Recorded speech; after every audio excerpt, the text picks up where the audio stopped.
आइए भागवत गीता के 14वें अध्याय का श्रवण करते हैं। ओम नमो भगवती वासुदेवाय। श्री महादेव जी कहते हैं, पार्वती, अब मैं भवबंधन से छुटकारा पाने के साधन भूत 14वें अध्याय का महात्म बताता हूँ। तो ध्यान देकर सुनो। सिंघल द्वीप में विक्रम बेताल नामक एक राजा थे, जो हिंस के समान पराक्रमी और कलाओं के भंडार थे। एक दिन वे शिकार खेलने के लिए उत्सुक होकर राजकुमारों सहित 2 कुतियों को साथ लिए वन में गए। वहां पहुंचने पर उन्होंने तीव्र गति से भागते हुए खरगोश के पीछे अपने कुतियां छोड़ दी। उस समय सब प्राणी के देखते देखते खरगोश इस प्रकार भागने लगा मानो कहीं उड़ गया हो।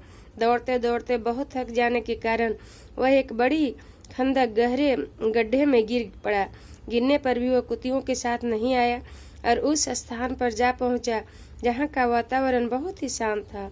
वहां हिरन निर्भय होकर सब और वृक्षों की छाया में बैठा रहते थे।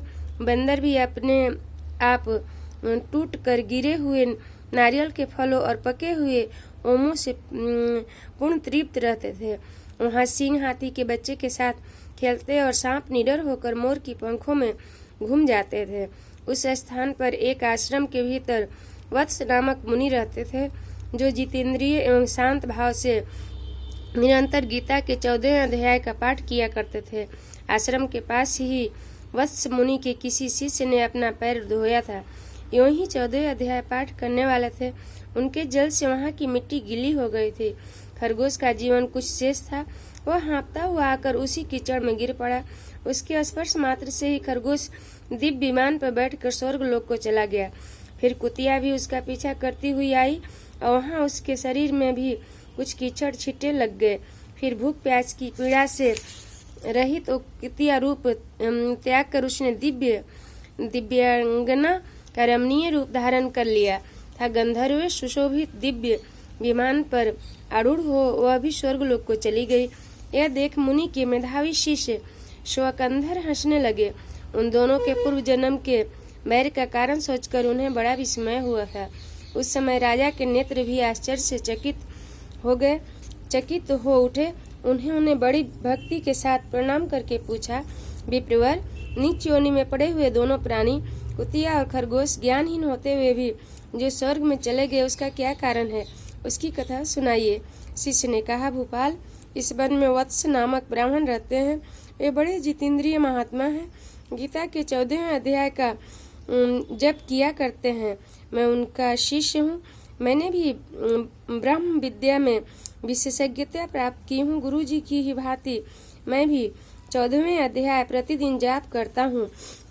मेरे पैर धोने के जल से लोटे के कारण यह खरगोश कुतिया के साथ ही स्वर्ग लोक को प्राप्त हुआ है। अब मैं अपने हंसने का कारण बताता हूँ। महाराष्ट्र में प्रद्युक नामक महान नगर है। वहाँ केशव नामक एक ब्राह्मण रहता है, जो कपटी मनुष्यों में अग्रणी है। उसकी स्त्री का नाम विलोभना है। वह स्वच्छंद विहार करने वाली थी।